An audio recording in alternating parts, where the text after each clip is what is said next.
Sex and porn addiction is prevalent in our communities, and most of us don't even know it. All this to say, though, that not all sex and porn is bad.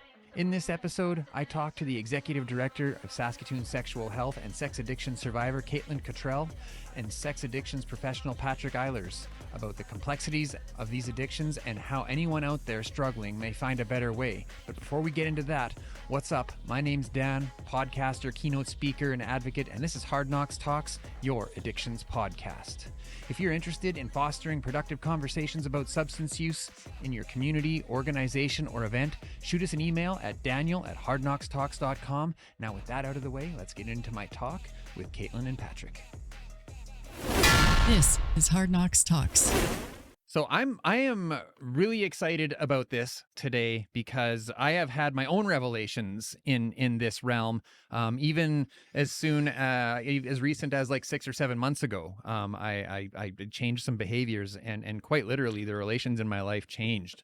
So I'm interested to talk about this. Caitlyn, I brought you here this morning because you are very knowledgeable in this realm, being the director of Saskatoon Sexual Health. Surely that comes with a strong desire to help people, and you have your own lived experiences. So why don't we start there? Why don't we take 5 minutes, and why don't you tell us a little bit about your journey that got you here?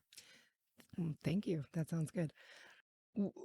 One of the things for me, so I used to weigh almost 500 pounds. And so what you see in these addictive cycles, and especially with like consumption addictions around food, sex, shopping, gambling, these sort of like non-substance related addictions, is that you kind of jump. And not that that's not common in substance use as well. Mm-hmm. So in 2012, 2012, I flew to Mexico. I flew to Tijuana, and I had a vertical sleeve gastrectomy. So I had about 75% of my stomach removed. Mm-hmm.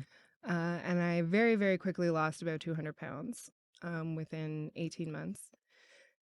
And that really changed everything. I was gonna say, for the good or for worse? Both, very much like, so. I can imagine, like, if you come across, I mean, when you weigh that, or when you have a body that you're really unhappy with, or that society might see as undesirable, can I say that? Yeah, 100%. So, and then now you lose 200 pounds, and you're like, oh, what am I going to do with this Lamborghini now, right? Like, You know is that... what? 100%. That is exactly what happened. Yeah. And I was in the north. I was working in the Yukon in a fly-in community called Old Crow. Right after I'd had this surgery, so I'd lost maybe 150 pounds before my ex-husband and I went up north. And it was bizarre, guys. Like, I was in a whole new body. I was in a place where no one knew me, didn't know my history, didn't know that I used to weigh 500 pounds. And I shared this fairly openly with people. And it was fantastic in so many ways. I'm going to say, like, it probably was a lot of fun at the time. It was wonderful. I was 29 when we moved up there. I was working as the director of health for the Vuntut-Gwitchin. It was one of the most beautiful places I'd ever been in my life. And I was making a shit ton of money. My ex-husband and I were like, it was amazing. And we had no kids. We were living in like an extreme northern zone. So our tax benefits were like indescribable.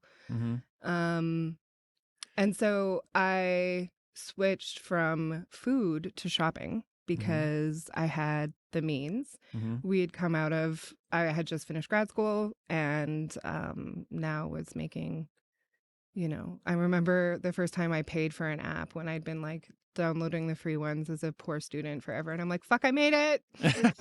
I can pay for technology now. This premium Tinder. 100%. So anyways, before we get Patrick in here to talk about this, what led you into, like, would you say that you're in recovery from sex addiction? Yes. Yeah. Yes, I would. So what was it a pinnacle event that happened that woke you up, or was it you woke up one day and just said, I don't want to live like this anymore? I was destroying a lot of the relationships in my life. Yeah. And I want to talk to Patrick about that for sure. Yeah. It's a lot of secrecy, just like with any addiction. Yeah. and it's a lot of stigma Mm-hmm. that you're dealing with, and a lot of shame that especially like your family Mm-hmm. can often experience. So did the cat get let out of the bag somehow, or like what Um, happened? yes. So, at the end of our marriage, my ex-husband and I decided to explore polyamory, which I am still in an active polyamorous relationship, obviously not with my ex-husband. Mm. Um, and one of my brother's friends saw me on Tinder Mm. and told my brother, and then my brother told my parents. And um, so that was sort of the preliminary, and then my marriage ended. Yeah. And uh and then I was living with my brother for a little while after that, and so there was a lot of they they were very aware And sort of what and was going. unhappy and judging or I think worried, worried. worried, and I wouldn't necessarily say judgment, at least not at the beginning, but Yeah. definitely concerned that, they had seen the cycle before a couple Mm-hmm. of times. Mm-hmm. Um and like I'd always been a bit of a consumer, not just food, but like I definitely have some hoarding tendencies that I'm still working on. Mm-hmm.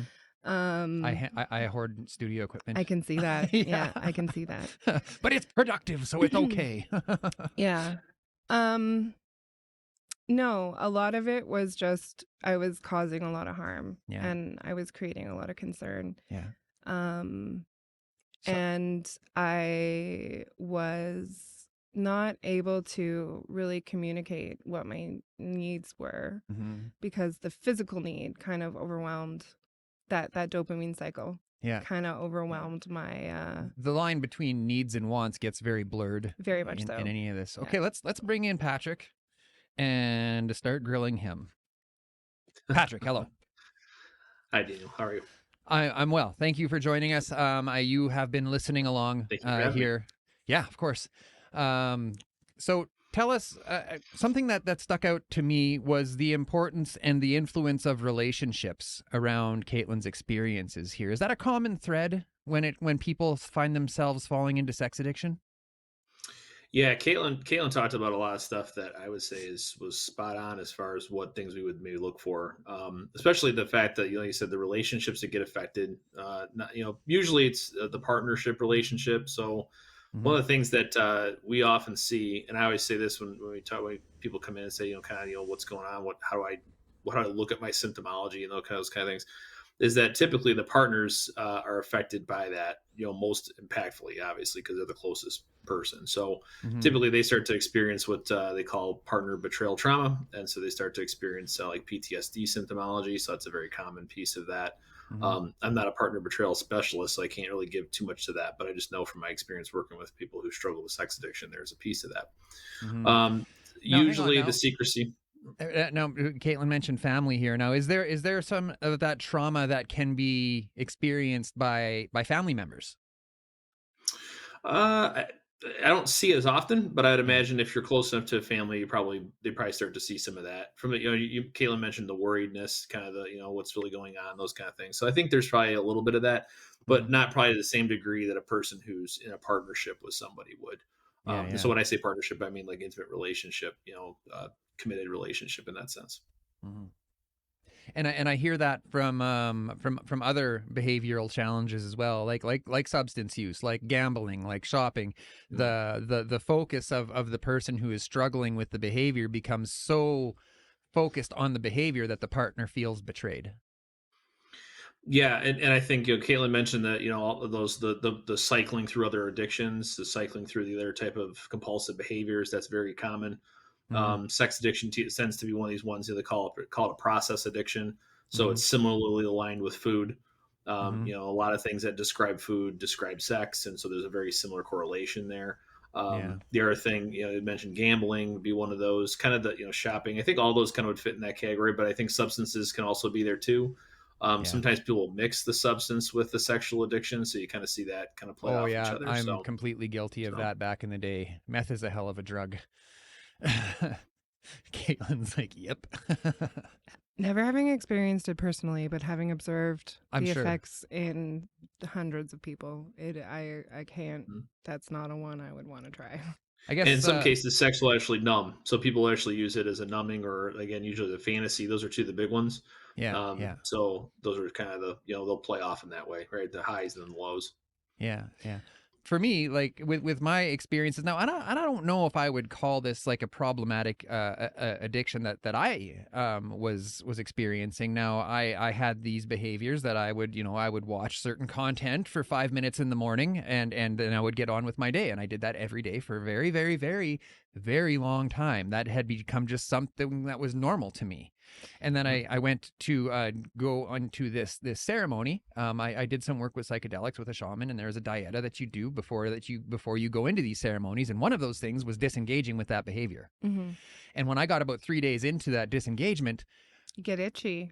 well, yes, but it changed. Because like I am in a relationship, and I do have a loving partner, and we do communicate, and our communication deepened with that. Now I'm actually like, I want to help with the housework. I want to be more engaged with her. I want to have conversations with her. I want to, and it's just like that life force energy. Like if you want to talk about tantra, and we can talk about that a little bit, I guess, but like it's that energy that is just being wasted. When you can read and channel that energy. And but the reason I'm saying all of this is because it's like not like a heroin addiction. Right? Like with heroin addiction, if you want to break free from your heroin addiction, you probably stop completely and never go back. Mm-hmm. Right? But with food addiction or with sex addiction, it's not unhealthy to, with food, you can't, you have to eat. Yep. Right? But with sex, it's like, that's a part of the human experience, Well, and that's one of the hardest things with consumption addictions is, I mean, like you don't necessarily need to shop, although you have to buy food and clothing and stuff like that, but you have to eat. You have to. Physiologically, you have to consume calories. No, you know what? I'm not going to say most, but at least a large portion of adults want to engage in some kind of sexual activity. And if you're in a relationship, that's usually one of the expectations. Mm-hmm. And so I think it should be. And now I can only speak from my own, experience, but the thought of never having sex again is frankly terrifying. Patrick, what do you tell people who are in relationships still, who are trying to break free from this behavior, but also still want to have a healthy relationship with their partner? Yeah, and it's how we define healthy, I think. But I really like that Caitlyn. I want to make a point. I really like that Caitlyn calls it a consumption addiction, because I think that's a better word than process addiction. Just as we're talking, but the part of it is that this goes back to the healthy piece. Is what I think that's one thing that we don't, as a society, know very well. Right? We don't really know what is healthy, what's unhealthy. There's an example in one of the material that we use is that there's a guy who wants to have sex with his wife like 8 times a day. Just as a number. Now, is that healthy for that relationship? Maybe, but most likely probably not. So that's a very traditional type of, what would the expectation, maybe, so to speak. We just were kind of speaking to that. But then on the other side of it, what unhealthy behaviors could be, like exhibitionism, going in public and demonstrating yourself somewhere to someone who's, just at random. That's an unhealthy behavior, So it's kind of those things where the way I kind of break it down, the way I've looked at it is, there's relationally building type behavior, and there's self-serving behavior, and almost always unhealthy sexual behavior usually lands in the realm of, what is it about me, or is it about my relationship?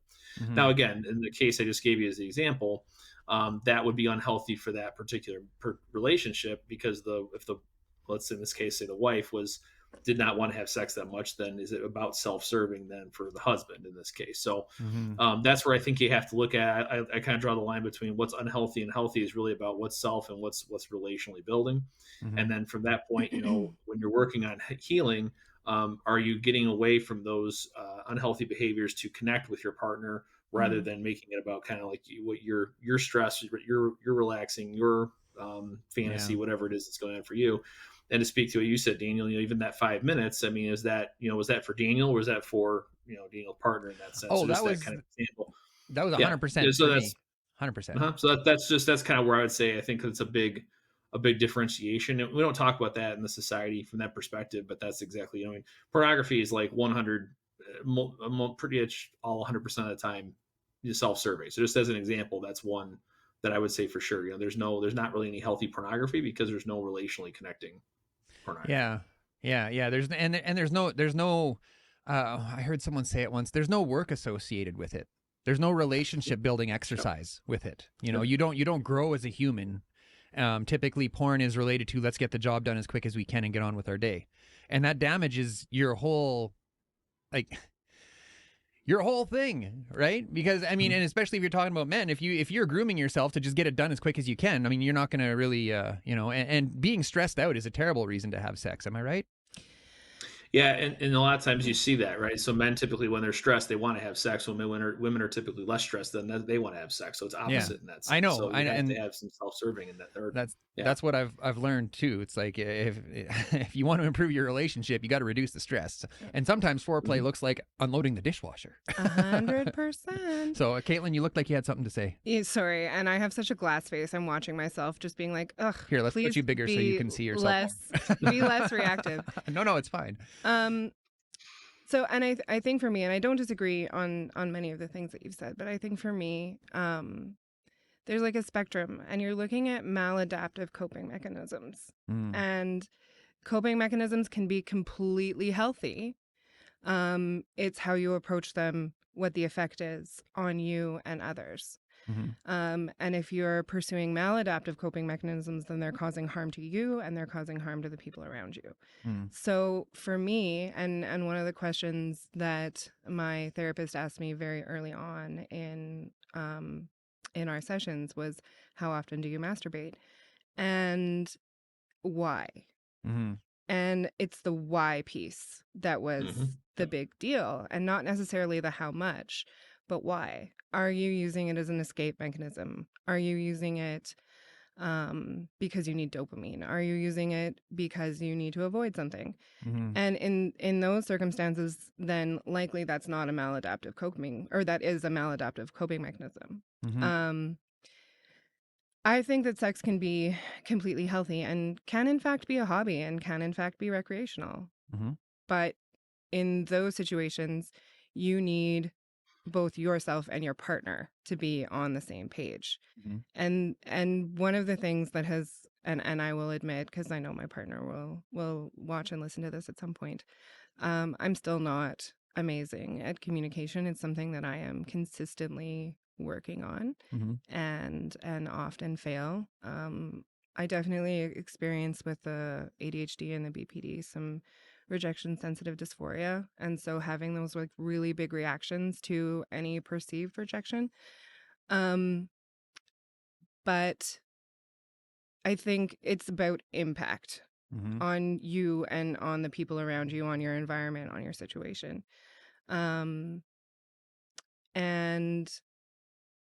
that was certainly something in my marriage, was there was an incredible sexual incompatibility. And that can ruin it. It really can. Like, it really can. Let me just interrupt here for a minute. It seems like and perhaps because of porn, and because of how our society has been so sexualized, and if you want to sell, you throw a nice rack on your on your ad or whatever, but it just seems to be almost like as though it's been completely turned into a hobby. And sometimes it can be a hobby, like you mentioned, but when we're talking about being in a relationship, there is a lot of spirituality and a lot of sacred practices and things around that. Like I mentioned earlier, Tantra, that blew my mind. God, it blew my mind. Because I had my own stigma in my head, right? Like, oh, that's all whips and chains and kink and gross and only bad people do that. But when I started learning about it, holy cow, there is spirituality around it. I was listening to a podcast with a dominatrix the other day, and she was talking about the internal family system. And I was like, 100%. Whoa! Absolutely. Well, and so, and I think this is one of the things that is really dangerous, or can be really dangerous for people who are experiencing sex addiction. Just like any addictive behavior, you're very likely putting yourself in high risk situations. And so with sex addiction, that looks like having sex with complete strangers. It is having unprotected sex. It's having, just like going past the boundaries that you would in sort of I don't want to say sober because it's not the right word, but in a healthy frame of mind. In an adapted frame of mind. And then you may bring those harms home. 100%. Right? Absolutely. Yeah. And I saw the greatest video yesterday. And so Is that the survivor's laugh right there? no, this is more like haha monogamous people laugh. So so people often come to us at Saskatoon Sexual Health and ask, like, when should I get tested? Why should I get tested? And we recommend, like, everyone should get tested at least once a year, just as part of your general physical health. But there was a video yesterday that I think we maybe even posted it on our social media. And it was a nurse, a very sassy nurse, going to tell this monogamous couple that one of them has chlamydia. And this is the assumption, is like, you know what you're doing, no matter what. You know what your behavior is. Yeah. You cannot know without a doubt what your partner is doing. Mm-hmm. And that is one of the things that we definitely see, and I'm sure you see it as well, is often that is the event that brings sex addiction or maladaptive behavior around sex to the forefront, is someone's bringing home an STI. Mm-hmm. Patrick, do you see that a lot? In some cases, yeah. Usually it's some type of discovery, right? Whether it be they get caught finding porn, they get caught with a affair on some Get type caught of on device dating or whatever apps. case. Yeah, Yeah. dating apps. It's a pretty big one. Yeah, it depends on how they've been caught. That's usually what it is. Most people aren't coming in on their own will. Although I've had some people come because they realized how much it has actually affected their life, and from the perspective of whether it be at work, they're watching it porn at work, or they're engaging in unhealthy behavior somewhere else to get caught in some way. So I've had kind of a mix of different things. But I did want to go back to a little bit of just what Caitlyn said. Is that I think that, for me, I try to make it as simple in my own mind to try to explain it. So yes, is there absolutely a black and white of, this is what's unhealthy, this is what's healthy, this is what's unhealthy? No, I would agree with you in the sense that it's a continuum, and there's a lot of personal reflection that the individual has to do, and kind of knowing what's healthy for them, as long as it's for number one, is it harming somebody else, is it harming them? Those are probably the two big, obviously you want to keep them safe, so those are probably your two big places you're kind of working from. But did just want to follow up on that, because I do think it is a continuum. It's not something that's necessarily just hard and fast type rules. But and any of these behaviors, there's not really anything. It's like, hey, this is 100% healthy, 100% unhealthy. It's kind of a depends on personal conviction. Got a question coming in. Barb, thanks for your question. Thanks for being here today. Barb says, do you think if our society had a better relationship with sex, less stigma, more open dialogue, that we would see less sex addiction or less difficulty addressing it? 100,000 million %. I mean, I can echo that. And even in my own, and I can only come at this through a lens of personal experience. And I know, like, after the research that I've done, again, just like Googling Tantra and just reading a little bit of that and watching some videos about like transmutation, like, sexual transmutation, and talking about retention and all of the different things. It is a very beautiful and important part of humanity, of the human condition, right? And if we all understood that the way that I think that how it was meant to be, I think absolutely we would have less problems with it, and there would be less secrecy and less toxic stigma around it. Absolutely. Despite the fact that we all experience sexuality in one way or another, and we all came out of a vagina. So we've all experienced sexuality in one way or another. Someone had to have sex for us to be born. It's true. But for many reasons, it is still a very private and very taboo and very stigmatized subject to talk about. And I think especially for women and for queer folks, this is not a space where we have had room. We have not been able, as women and queer people, to talk about our sexuality, to have any sort of like open space to express ourselves. And I think one of the biggest things that I see around sort of sex addiction and maladaptive sexuality is, and I have absolutely no issue with pornography. I think that it can be a healthy way to explore your desires. and especially if you're questioning maybe what turns you on. Mm-hmm. But highly edited, highly, I don't know what the right word is, Well, it but like detaches you from how it typically really it is. really does. Yeah. And Yeah, yeah, creates a fantasy. a lot of the things that we see, like I'll have young people 16, 17, 18 that we have conversations with, and it'll be like the first time I had sex with my partner, he wanted to change positions every 20 seconds. He was, Wanted to do this, wanted to do that. and just the expectations that are built Yeah. from that like highly edited pornography. Yeah. Like Mhm. without the recognition that there are huge breaks in between these scenes and takes, and like what you're seeing in 20 minutes probably took 2 or 3 or 4 days to create. Mm. And so it sets up these like massively unrealistic expectations for young people. And um like my generation and above didn't have as much access to pornography, and especially like video pornography. You know, that's a great segue into one of the things I wanted to address, and one of the reasons why I brought us together today. I had several emails a little while ago from a man who was very, very concerned about pornography in our society and how accessible it is, and what impacts that's having on our generations that are coming up into it right now, like our young, like 8, 9, 10, 11, 12, like, and what you were mentioning there.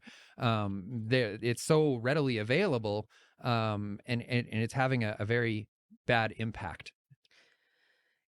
Yes, absolutely, 100%. And I mean, it's certainly about the early age that people are being exposed. Mm-hmm. Like an 8-year-old doesn't need to see hardcore porn. Just don't. Like Mm-hmm. you don't have the context.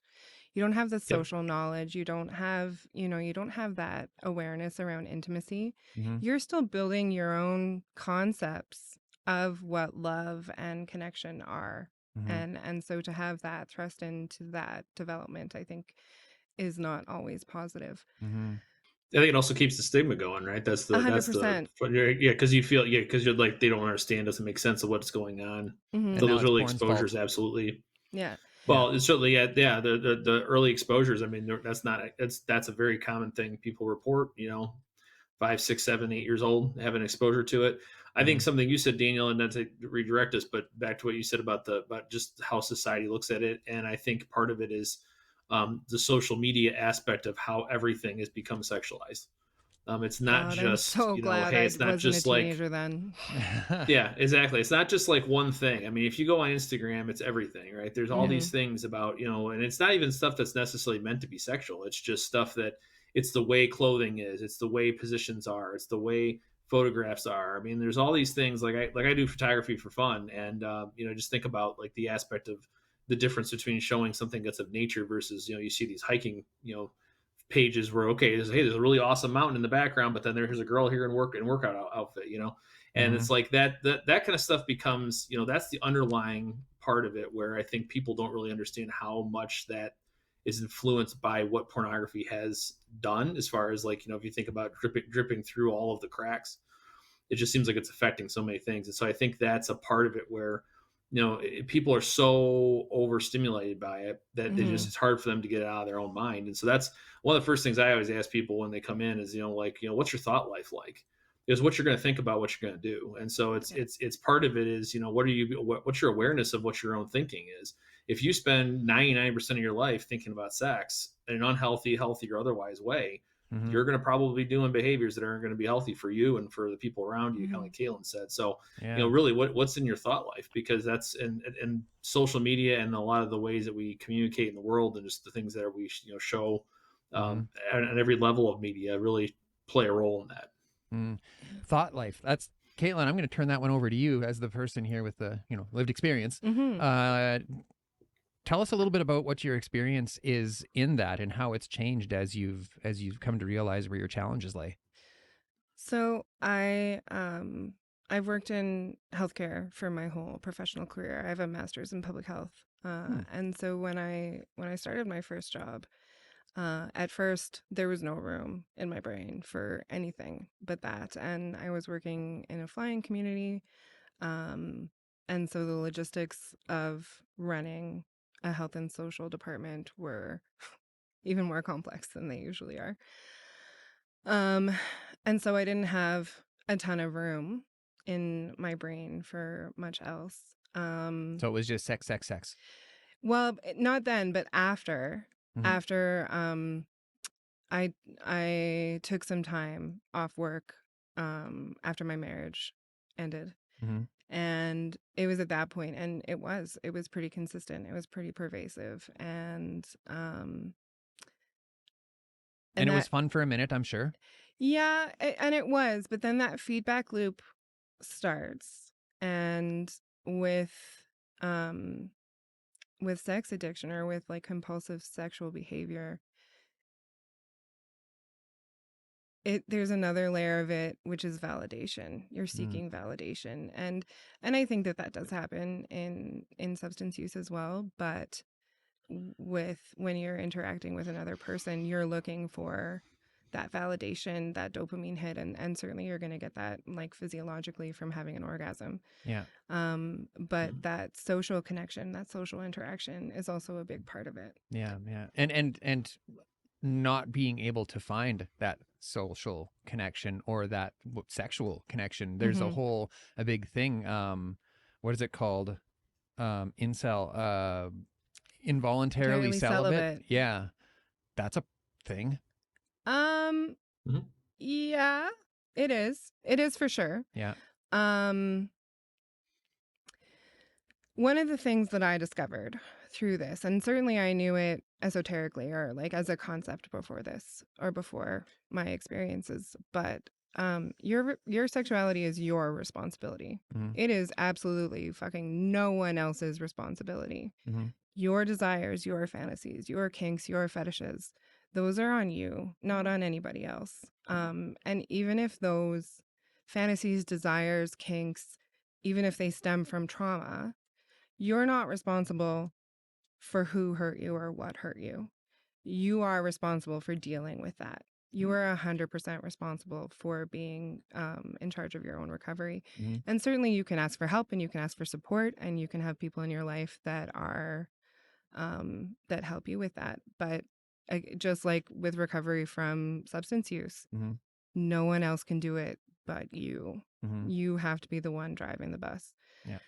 Um, and I think just to go back to that pornography piece just really quickly, Mhm. um, I find that it's not, again, it's not an unhealthy medium necessarily. It's not an unhealthy practice.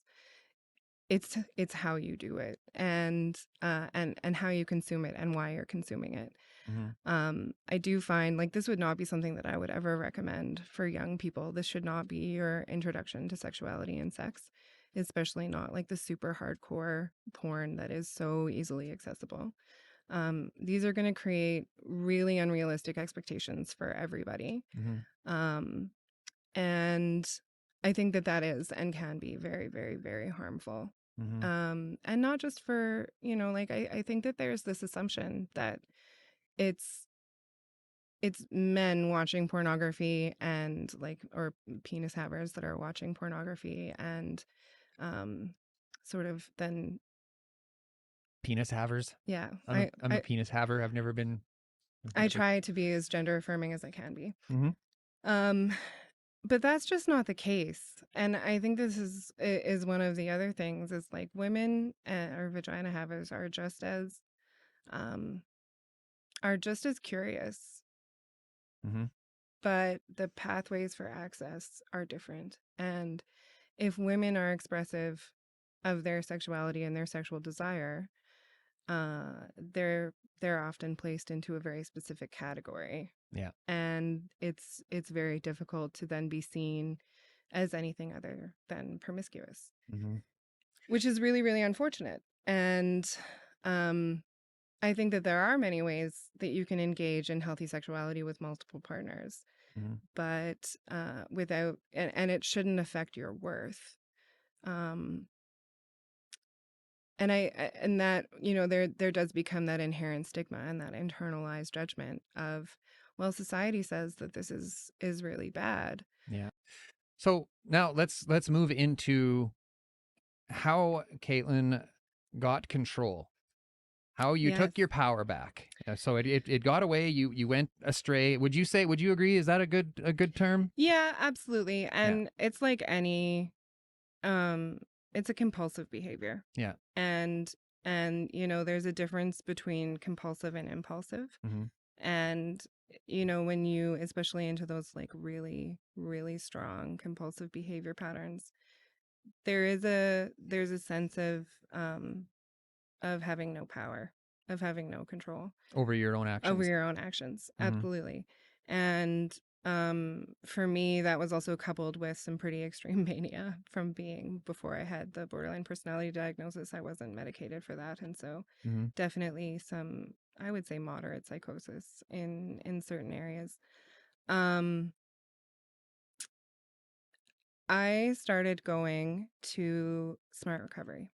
So, Smart Recovery is a harm reduction based recovery program that is for any addiction. So, whereas the anonymous programs are broken down like GA, Gamblers Anonymous, NA, Narcotics Anonymous, SA. AA, yeah, Sex Anonymous, or Sex Addiction Anonymous. I don't know. There's a couple different ones. Yeah, so Smart Recovery Mm. just looks at all of these things as addictive behaviors that need to be corrected and supported, basically. Mm-hmm. The thing that made the biggest difference for me was one of the sessions, and the leader, or the person that was running the session, talked about don't feed the pig, don't give in to personal instant gratification. Knowing what you know now about language, would you have preferred that they didn't use that word? Not at all. So you're down with it? I'm down with it. So there's a Yeah. pig in there. Yeah, because like think about it. Think Yeah. about like when eating like a pig. I get it. Yeah. 100%. And in reading some of how Smart was developed, there are some things in there that are a little bit more shocking or a little bit more like pointed. Mm-hmm. And I think as long as it's sandwiched with other things that are more positively directed, that those little hard Those little digs. nuggets can be incredibly useful. Mm-hmm.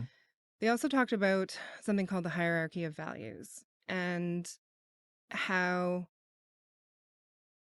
do your own personal values reflect your behavior, and how does your behavior affect the people in your life.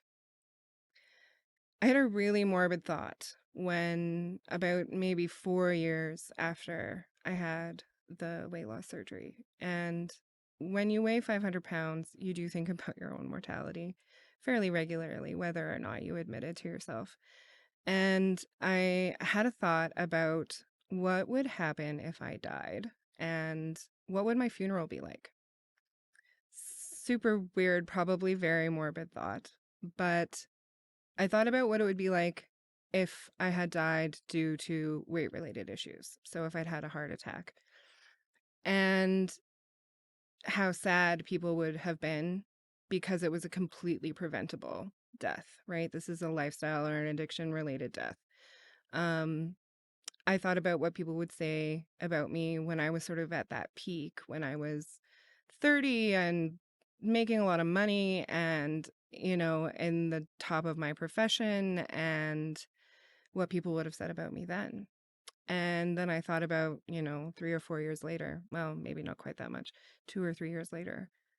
And what would people say, if I died at that moment? And it you do recognize that as much as maybe you don't want to care what people think about you, you do. I was just going to call you out on that. We tell our kids, we raise our, we're in the society where like, and we say it on social media, like, it doesn't matter what other people think. And I was talking to my mother a little while ago about that. And I'm like, I'm trying to raise my kids and let them know that it doesn't matter what other people think. And she's like, people that walk around and genuinely don't care what anyone else thinks that's a disorder. That's not 100%. okay. Yeah. No, and absolutely. It's not about not caring what people think. It's about taking That's sociopathy. 100% and absolute narcissism. Yeah. It's about taking what people think and say about you with a grain of salt. Yeah. One of the things that I talk a lot about with people, I've lived in 3 northern communities, and so no matter what, working in health and social, you deal with a lot of mental health stuff, and you deal with a lot of relationship stuff, Mm-hmm. and it's you cannot create expectations for another person. And I think that's what happens so often in addiction, and that goes both ways. Mm-hmm. People who are watching you engage in active addiction behaviors, they want a specific thing for you. They want you to be healthy. They want you to be sober. They want you to be not in danger. They Mm-hmm. want you to be not risking yourself. And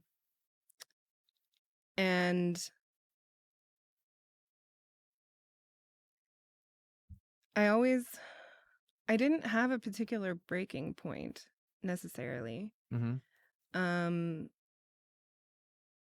I'd started a relationship with a married man, and I saw him in public with his wife at one point. And I think that That made it real. it did. Yeah. It did. I didn't have to think about her. Yeah. I didn't have to acknowledge her. It was, he was making a decision, and I didn't know he was married when we first met. And so, but there's only so long that you can make excuses for yourself. Yeah. And there's only so long that you can deny the impact that behavior is having on your life and the life of others. So giving that desire or that archetype in your mind or whatever, calling it the pig and saying don't feed the pig, that was a big step forward for you. It was, and it kind of goes both ways for me. So it's about not giving into whatever that impulse is in that moment, positive or negative. And that's one of the things too is, you often exchange one compulsive behavior for another. And so I'm not going to give into whatever the other behavior. So it's not just that, tier 1 behavior. I'm not going to give into the tier 2 or the eating or the shopping, yeah, or the whatever. Yeah. So, but what did you replace it with then? At first, exercise. Okay. Which wasn't a bad compromise. Yeah. But it did become, just like anything, it became a bit obsessive. Yeah. It was, like biking 20 or 30 kilometers a day, and taking my dog out for like 6 or 7 walks. And I definitely was in the best shape of my life, which was fantastic. I stopped sleeping for a long time. And I would go through these cycles where I would be up for a couple of days, and then I would crash for like 17, 18 hours. And just, what else did I replace it with? Well, why don't you think about that for a minute? Let's talk to Patrick here. Patrick, what's coming to mind when you're thinking about this, and when we're talking about like tools and tips and ways of thinking that can bring someone out of these behaviors? If you are a professional and wish to deepen your understanding of substance use disorder, check out the AIMS SK program through the College of Medicine at the University of Saskatchewan, designed to help you improve health outcomes for individuals with substance use disorder. To make contact or learn more about our sponsors, check out our new merch, or if you want to show us some love and buy us a coffee, all of those links are in the show notes below. Yeah, earlier we talked about the thought life. And so one of the things we talk a lot about helping people identify is, like, kind of similar to what Caitlyn said, understanding your immediate gratification, understanding what you're sort of, again, this is an overused word, but what are your triggers? And so being aware of that environment. You typically, one of the things people commonly report is they don't want to sexualize people that they run into in public, and because that becomes part of what their thought life cycle, so to speak, is they tend to sexualize almost everybody that they're attracted to. Mm-hmm. And so we try to work on acknowledging and slowing that thought process down so that you don't go down that path, being aware of your preoccupation, being aware of what your thought life is, if you're obsessing, if you're going into fantasy. The one thing we talk about is this idea of 1, 2, 3 or ABC, awareness, breaking, and then having compassion for yourself, breaking from that thought. Mm-hmm. I personally have found that people like lists, and because a lot of the people I work with typically are men, I usually have like use sports as a list, like create a list of your top. So in America, we have the NFL. The NFL, we just talk about like the divisions in football. So I always like use there's 4 divisions. There's 4 teams in every division. So it's like NFC North is Detroit, Chicago, Green Bay, and Minnesota. So we use like something like that. Use repetitive lists to try to kind of redirect your thoughts. So those are a big part of that, kind of helping people redirect their thoughts, acknowledging their thoughts. Also, there's also times that things in the past can come up. So they call those euphoric recalls. Being aware of the same type of tools they use there, so don't think about, not just not thinking about it, but breaking from it and redirecting your thought to who you want to be, and kind of getting your mind recentered. The other thing we talk a lot about is, again, environment, and, Caitlyn talked a little about it too earlier. She didn't use the term, but the term we use is arousal template. And everybody sort of has an arousal template in their experience. Everybody has a sort of a sheet of paper, so to speak, that's blank. And I think about, you take your thumb, you put your thumb on ink, and you put your ink on your thumb. Take the ink that's on your thumb, put it on the paper, on the ink in the paper, and go down paper. the list of the exactly. So as you're going down the list, that first impact that you make is going to be your strongest impact, whatever that is. If it's healthy, if it's unhealthy. Caitlyn kind of touched on that earlier. That's part of people's development of what they understand sexually, what they're attracted to, those kind of things. So that first interaction is going to be pretty powerful for folks. So identifying that in their life, why has that been significant? Other practical tools I can think of is just, and Caitlyn talked a little bit about, replacing the behavior, acknowledging what that behavior is, acknowledging how you're going to find that balance. I think that's a big part of it. Again, a lot of addiction is about the lack of boundaries. So again, kind of putting boundaries in place of things that you need to, so you can find more balance. The 2 places I think about, like with a lot of people act out with their phone. The 2 places the phone typically goes is the bedroom and the bathroom. Those are 2 places the phone should never, ever be, ever, for any reason whatsoever. So you just keep your phone out of the bathroom and out of the bedroom. Those are 2 really good. One for sleep, for the bedroom, and the bathroom. You think about those old cord phones from back in the day. Nobody be taking that in the bathroom. So it's why is the cell phone go in there? So same kind of thing. Just kind of keep those boundaries, and and acknowledging those boundaries. And then I think just again, being consistent with that is a big part of it. So once you start to be more consistent, you'll find those that it becomes a little bit easier as you start to do them more. So part of that is repurposing that behavior, changing that behavior in that way. Those are small things you can start to do. I think the other thing to really be aware of is, are you isolating or are you being in solitude? So one of the things comes up a lot of times for people is they tend to isolate. When they're isolated, they're away from people, they're away from supports, they're away from other ways that they can avoid the behavior. And I can understand that too. Like if you're going out, if you're new to this, if you're trying to break that behavior, and the desire to engage in that behavior increases because you're abstaining from it, right? You go out into public and you're sexualizing everyone. I can understand that. And is that a common thread that you hear? Well, typically isolation starts before that would happen. So like, isolation just means that they tend to sort of get away. Like people will, somebody goes to work and they have a stressful day, rather than, hey, talking about it to their partner or whatever. They want to go and let's look up something online, let's be online, whatever. And then that kind of leads into the acting out behavior. So isolation is different than solitude. Solitude has a goal. Solitude has a purpose. So if it's to meditate, if it's to free focus, if it's to relax, whatever that solitude is, you're having that goal. Isolation is just to escape. So it's very similar in the same way as it would be like if you're, in fantasy, you want to try to escape from what's going on in reality. So isolation is common. So just being aware of that. Yeah, I think, like you said, Daniel, the fact that going out in public, you're going to be potentially triggered more. And one of the things I feel like with people, and like this is just my experience, is that like you're not going to be able to avoid everything with this behavior because it's everywhere, and so you have to learn how to be able to accept and cope with what is around. And so there might be certain circumstances that yes, you absolutely cannot go to that particular beach, you cannot go to that particular sporting event, you cannot go to that particular concert. Those are very common. Sure, Caitlyn. if the dungeon's part of it, yeah, can't go there either. Not sure you want to, but can't go there. So it's a matter of finding those places that are sort of safe, and then again acknowledging what those are. I think that once you find those, then can you continue to again be aware of the ones that you're staying away from, and not allowing, going back to what Caitlyn said, allowing the pig to kind of draw you back into it, because that's going to happen. I mean, there's going to be that push for a while. And then the more the longer you do certain behaviors, the more lifestyle changes you make, that tends to take away some of that power. So it doesn't mean that it's not going to be there. It just means that you have better awareness of it. And how do you address those things with more awareness? Can you combat those in a healthier way? That reminds me, and we'll get, you got some stuff you've been writing down there, and Caitlyn's got some things, but we'll get there in just a minute.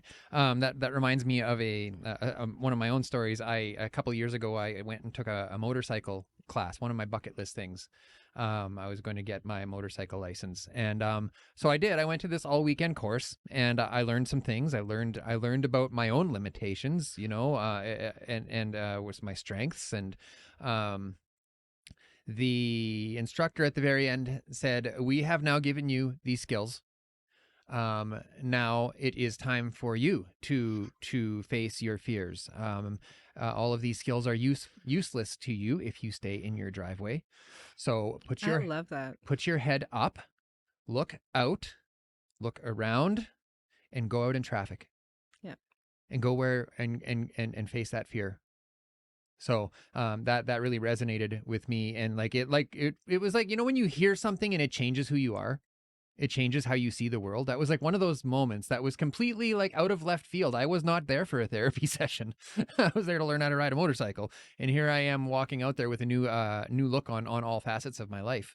So anyways, Caitlyn, what would you like to add?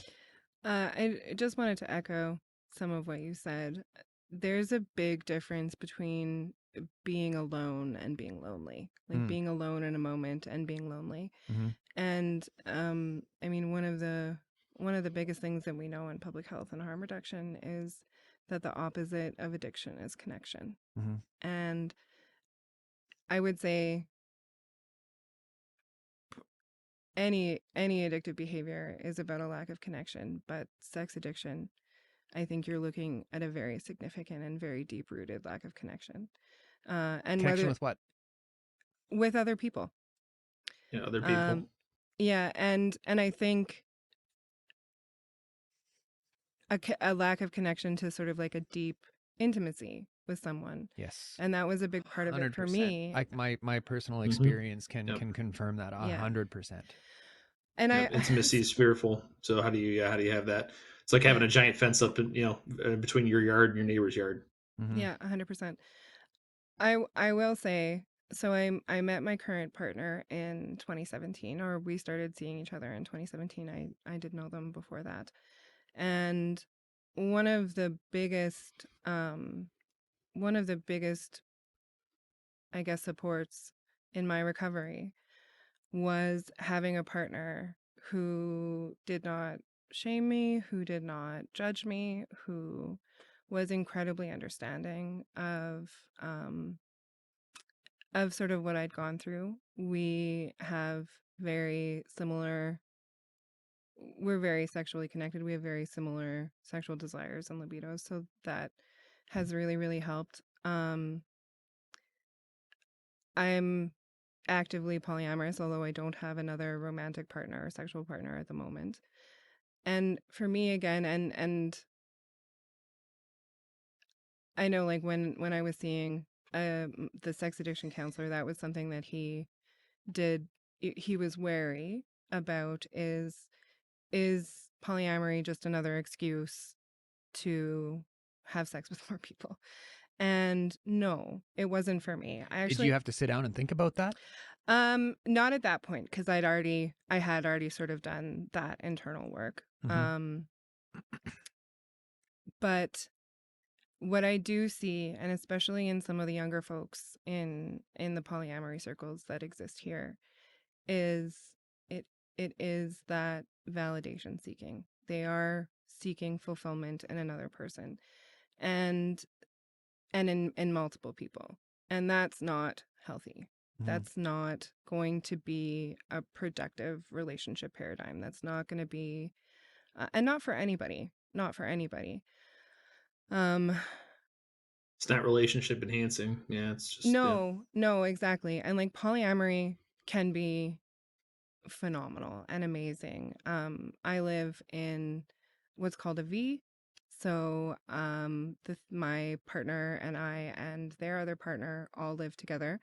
Um, my metamour, so the term for your partner's partner in polyamory is metamour, the love of my love. Um, we don't have a sexual relationship, so we are roommates basically. Um, but it especially when you go to that level, like when you're integrating multiple relationships into one unit, One household. one Yeah. household, the communication has to be on point. Yeah. And certainly we have not been without our conflict. You Mm-hmm. know, it's three personalities in a household trying to function. Um, but it's been an incredibly open, incredibly understanding space. I read an article, I don't know, maybe 5 or 6 years ago, and it talked about how you love.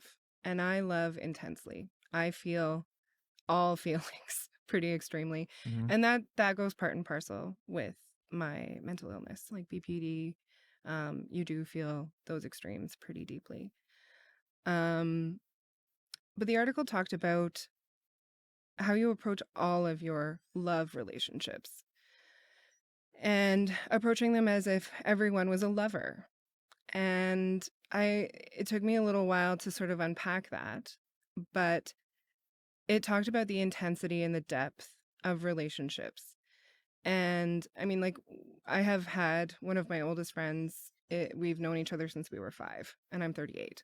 So we've been in each other's lives for 33 years. Um, and so that's the type of relationships that I like to build, incredibly deep, Mm-hmm. um, where sort of nothing is taboo to talk about, where there's no fear of judgment. Um, and And that's what you need to be that's healthy, that's to what be I well. need. And what I realized was that I was seeking that depth in quantity, not quality. Ah, there it is. And And the same thing from it. It sounds to me like you're looking for a specific thing in anyone that was around. 100%. Right. 100%. And then I'm placing my desires and my expectations onto other people without communicating them, without having those conversations from the beginning, without, really knowing if the compatibility existed on the multiple levels. It Mhm. was, I really like having sex with this person. Okay, let's see if I can tick all of these other boxes that I really want in a partner. Yeah. And certainly that led to heartache. It did, and it led to infidelity. Yeah. Yeah. And that was again in that cycle of hurt. Yeah. And I didn't want to cause that anymore. I didn't want to be a part of that anymore. Yeah. Patrick, do you have anything to add? I like that you talked about, Caitlyn, the quality versus quantity. I think there's a lot of people who feel like that's, they have a lot of relationships, but they don't necessarily have a lot of quality relationships. And Mm-hmm. it feels like there's a lot of, at least in my experience, there's a lot of people who going back to the intimacy piece, that that's their, they feel like there's nobody's going to love them because their belief system is that they're unlovable. Mm-hmm. And I don't know if that was part of Caitlyn's experience, but I know there's a lot of people who feel that way. And Yeah. does that mean that you're going to have a sex addiction because you feel that way? That's your belief, not necessarily, but I think it certainly does make the ground fertile for possibility of that happening, of some kind of addiction, right? You're trying to fill that wound. And belief system's huge from the perspective of, what do we really believe about ourselves or about the world, about other relationships. I know yesterday I was in one of our support groups that we have, and the 4 questions they ask in the beginning part of the program, or part of our slides anyway, is that, what's your belief system about your self-image, about relationships, about your needs, and about sexuality.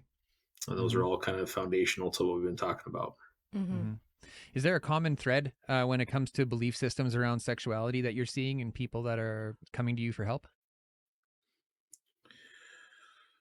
Usually the biggest one is just that they're unlovable, or that there's something wrong with them. They're somehow broken. The shame piece, we talked about that, quite a bit earlier, but yeah, there's the shame piece around, there's something inherently wrong with me alone, individually. yeah. And so because of that, it changes the way they think about the world, changes the way that they see other people, changes the way they see relationships. And so a lot of times that belief system going into, sort of kicks off the addictive cycle, which is sort of the bottom part. If you imagine a figure 8, there's the bottom of the figure 8's more of the physical shows up, right? The thought life, the acting out, the despair of that over and over and over again, but it feeds into the addictive system, which is the top of the figure 8. Top of the figure 8's your belief system, what you think, and then unmanageability, which we talked about way at the beginning of our conversation. But that cycle, or that system together, that seems to just perpetuate itself. And so, Caitlyn talked a little about that, her experience. It just elevates, and people are unable to get off of that sort of track. And so because of that, just sort of, it elevates until you're able to identify what the system is, and work on stopping that. And that is a lifelong process for some folks, just understanding what is their belief system, what do they really believe, and challenging that every day. If you're going to go back to a cognitive behavioral type perspective, what we think is what we're going to do. I said that kind of earlier. What we think about ourselves is how we're going to see the world. And so there's a lot of that cognitive piece that, those negative self-talks are really damaging. And those come from wounds. Those come from other people. Those can come from our peers, from our family of origin. Self-inflicted. Absolutely. Self-inflicted. Absolutely. 100%. Yeah. And so most of my wounds are self-inflicted. Yeah, oh God. Yeah. So I think we're rounding the bend here. But I don't think we're quite done yet. Patrick, I'm interested to talk about rebuilding relationships after these behaviors have begun to be corrected now. And that goes, like Caitlyn was mentioning, her family discovered, like her family found out about this, and they were concerned and they were worried. And I'm sure that thanks to a lot of stigma in our society, that there could be some rejection from family, that there could be some rejection from loved ones. What have you done to work with people towards rebuilding relationship after some of these behaviors have been integrated into their life for so long? So to better answer your question, are you talking about family relationships specifically, or are you talking about partner relationships? Because there's really kind of two different things there. Let's talk about partner relationships in this context. Okay. So, and I don't know how much of experience Caitlyn has in her experience with this, but I know for us, particularly our practice, we have and everybody who's a CSAT sort of does this in different ways. And again, we talked about earlier the partner betrayal piece, and that there are therapists specifically that work with what they call partner trauma specialists that work specifically with that. And that's that you want to find if you're in a relationship who's been betrayed of any kind, you want to work with a partner specialist because they will help you with that aspect. CSAT can't do that. And a lot of people feel like we can, but we're not specialized in that. We have a process called the disclosure process. And that process is really about getting to what is reality for a partner. And so our way of doing it's a little bit different than other people's, but basically it ends up coming down to having a disclosure, which means that they come out with everything that they've been asked by their partner. So if their partner says, "Hey, I'd like to know your entire sexual history," they have a document that they work out and put all of the information out there, and they have a session that's therapist led. to get that out of, so that's not kept in secret anymore. That gives me anxiety just thinking about that. That yeah, could be really freaking hard, man. It's a very difficult difficult process to go through. And like I said, our way is a little bit different than what some of the other people do, but that's yeah. It's super hard to talk about sex with your family. Yeah. And so when maybe probably be a little bit different, it would be more of like you'd probably write a letter. This is kind of what it is, more of like a type, and there is a part of the disclosure process that we do with partners that's like that too. But ultimately ends up getting backed up by a non-criminal polygraph, which again, I'm not a polygraph expert, but basically it's to verify the truth that they have just disclosed about on their disclosure document. So there's about a 5-step process to it. So it's yeah. And again, some of that is because, and again, it's not everybody's going to do that. Everybody has to, I mean, it's, if they're in the process, they do, but if, it's one of those things that's designed to try to help people establish truth. And because there's been so much lying going on, that's typically why they do that. Now, again, is everybody gonna feel that they need to do that? I've worked with couples who've said absolutely no way. I don't work with couples now, but I've had couples who report, look, we just don't want to do the polygraph. It's just too difficult for us to do. So, we're in a better spot than we were coming in, so we're gonna stick it out the way it is. So, again, some partners do, some partners don't. It just depends on the couple. Yeah, Caitlyn, I came to some awareness within this process, and then since. That I called the common denominator. And the common denominator in sort of the chaos was me. And so, a couple of relationships ended, mostly due to infidelity. And then another relationship ended not due to infidelity, but because of my behavior. And I was like, okay, so it looks like it's me. And why is it me? And what is it about my interactions and my behavior that are creating this stress for people? I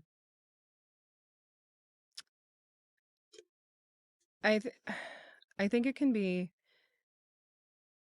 my ex-husband. So I was unfaithful in my marriage, and that was definitely one of the reasons behind the marriage breakdown.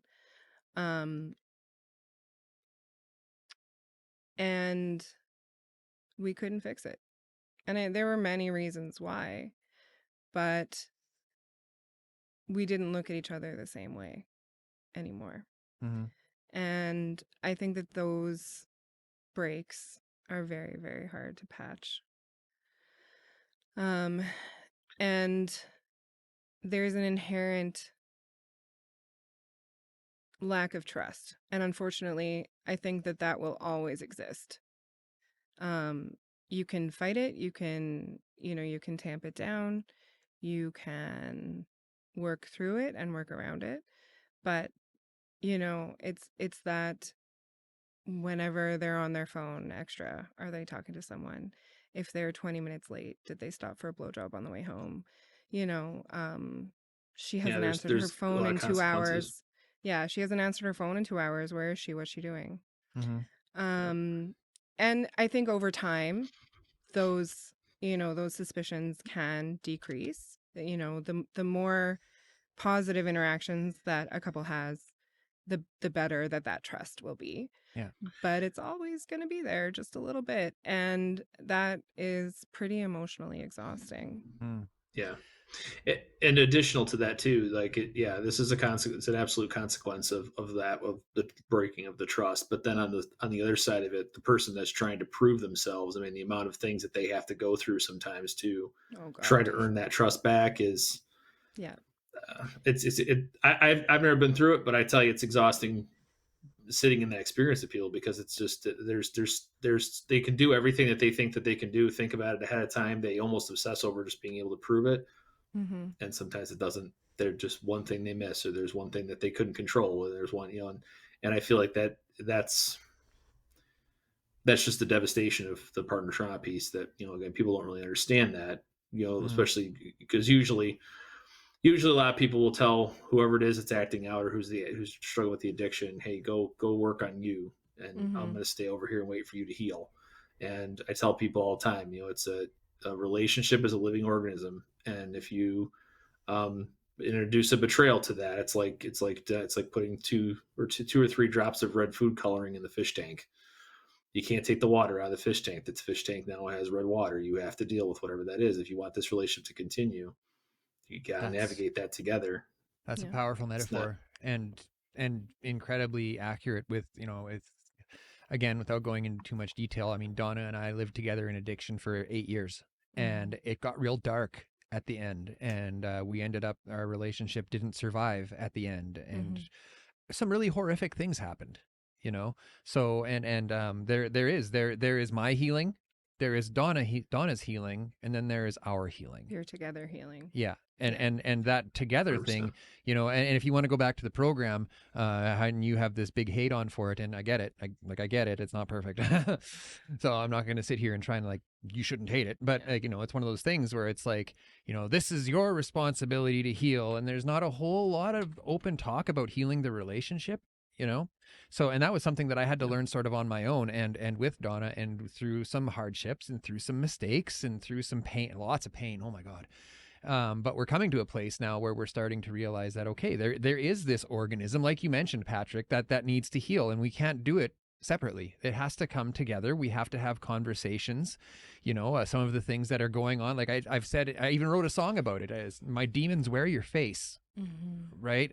Like, the things that are bothering me, they like to put on different masks that look like Donna, or that look like this person, or that look like that, and then I'm mad at them. And then, that's just something that I have to learn to communicate, not only with within myself, between the experiencer and the observer, but also with my partner. Yeah, right? Absolutely. So that's what your comment triggered in me. But I think we're coming to the end. Is there any sort of, Patrick, you look like you had something to say. Go ahead. Well, I was just going to add to something we talked about earlier. What are some other tools and things you can use? And I really like this one that we've utilized at the beginning of our the recovery program that we are part of. We use Dr. Patrick Carnes. He's kind of the original researcher on a lot of the sex addiction stuff. So we use his program. But he talks of this idea, and he uses the empty chair exercise. And I don't know, for any of those who don't know what that is, it's basically if you were to CBT. put an empty chair across from you, imagine who the person is sitting across from you that you want to say. Usually it's a grief exercise, so if you lost someone, what would you want to say to them? If you think about your addict or your addiction, I always challenge people, how would you visualize that? What would it look like in your life? What does it look like? It could I be would say, anything. It could be caricature. It could be, whatever it is it could be you. A lot of people choose themselves. And if it was sitting across from you, what would you want to say to it? What would it ask you? What questions would you want it to have that dialogue with? And that's a dialogue that's a lot of journaling, but it can really help people to, you said, Daniel, earlier, put a face to it. yeah. And I think Can I that's a tool that people can use. can I jump in and just say, Yeah. if I was sitting across the room from my addiction and looking at it, I would say, thanks for trying to help, is what I would say. That is beautiful. That is beautiful. Yeah. Yeah. So, Caitlyn, send us home. Okay. So I think one of the biggest things that I realized through this journey for me was that most of this was about my unmet expectations for myself. And I recognize that not all substance abuse or addictions behaviors are about that. For me, I was chasing a relationship structure that I'd never had. I was chasing a connection that I'd never felt. And one of the things that I think really feeds that cycle, and I don't know if anyone knows the term NRE, or new relationship energy, is that high that comes with that first bit of connection to a new person, and especially if that connection is really, really strong. And one of the things is one of the things that can really drive sexual addiction is Absolutely. chasing. Yep. Well, and it's like chasing that first high. It's like chasing the first time you did heroin. It's like you are constantly trying to find that feeling again. And then dealing with the grief that comes with not finding that feeling. I had to mourn the loss of the person I thought I would be. And I had to adjust those expectations that I had created for myself in my very early life about what my adulthood would look like. Because I certainly never expected at 8 to be in a polyamorous relationship with a non-binary human. I never expected to be where I am today. I love it. I love my life. I consider myself to be enormously privileged to do what I do, and to be able to help people in need in various different ways. But it definitely, it comes with a mourning process. Yeah. It really does. And Daniel, I'm sure that you experience this, and it's not just the mourning of the person that you thought you would be. It's the mourning of the good experiences that you had while you were in active addiction, because not everything's terrible. No. Not everything is awful. I had some great times. Not everything is ugly. Yeah. Sometimes you have just the best time of your life. Yeah. You really do. And because you're interacting with people who are experiencing the same things as you, they're going through the same things as you're with your peers. There's nothing that beats that. And I think that's why sort of peer mentorship in recovery is so incredibly important, is to be able to talk to someone who is having those same experiences, who sort of can at least relate on a personal level to what you're going through, is unbeatable. Patrick, final thoughts, and after final thoughts, where can people find you? Okay, so one thing I'd say, just to touch on what Caitlyn was saying about mourning, you need to mourn kind of who you feel like you were supposed to be. I think consequently also there's parts of it where you have to mourn who you thought you were going to end up with.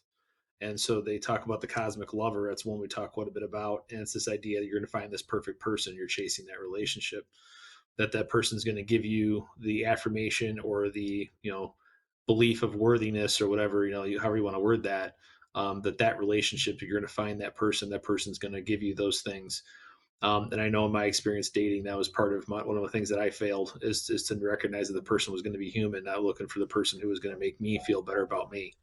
And back to kind of what Caitlyn said, we're always working on ourselves to find that belief in ourselves of who we really are, and to understand that other people in our situations, our circumstances don't give us our validation. We got to find it from who we are, and see the special people that we are as individuals.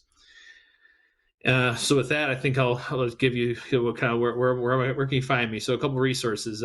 So our practice is called North Point Professional Counseling. We're one of Michigan's largest sex addiction resources. So it's northpoint-counseling.com. You can find us there. We have multiple therapists. My boss wrote a book on partner trauma, on how we do disclosure processes. I would definitely encourage people to check that out. It's called The Partner's Guide to Truth and Healing. It's by John Sternfeld. So check that Caitlin's out. writing stuff down. Yeah. My personal Instagram and Threads account is rated_PGE, and that's all lowercase. You can also find me on LinkedIn. Those are probably my two best social media platforms to find me on. We also have an in-house podcast that we started, North Point Perspective, or North Point Counseling Perspective is the name of it. And so again, we just talked about earlier, talked about polygraphs, talked about partner trauma, all that stuff's on there. We got several episodes. I got an episode coming up that I did on the 12 dimensions or 12 characteristics of healthy sexuality. So some things like that. So definitely check that out. Those are some things that we have as resources from just some of the stuff we've done. Caitlyn, where can people find you? At Saskatoon Sexual Health, so downtown on Avenue C South. In Saskatoon, Saskatchewan, Canada. Saskatchewan, Canada. You can also find me on social media, on Instagram and Facebook, and LinkedIn. Yeah, I have LinkedIn as well. Sexual Health, or Saskatoon Sexual Health? Yeah, and then my own as well. Okay. And I think just a last thought.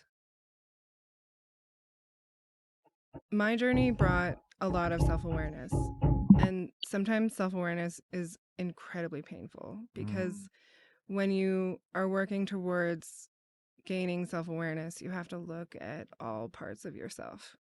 Yeah. And some parts of us are really ugly, really, really ugly. And I think that's a universal reality for every human being. There are dark parts of us that we don't want to talk about, that we don't want to acknowledge. But it's usually those dark parts that drive these issues. Yeah. And Patrick just said it, like, we cannot look for validation in other people, or we cannot rely on other people for our only validation. I think that, you know, we all want to be told we're doing a good job. We all want to be affirmed Mm-hmm. in various ways, Mm-hmm. but that can't be the own, like, external validation and external affirmation cannot be the only thing keeping you going, because you're not always going to have someone readily available to tell you that you're a good girl. Okay. Thank you both so much for joining me today for this conversation. And that's it for now. Thanks so much. Thank you. Thank you, Dana. Okay, if you got something out of today's episode, please hit that subscribe button at the bottom of the screen. Give us a like, drop us a comment. Let us know your thoughts on this topic. If you want to support the channel, there's always a super chat. You can buy us a coffee. You can do all the things. That's all I got for you this week. Thanks so much. Take care, everyone. Say, this is Hard Knocks Talks.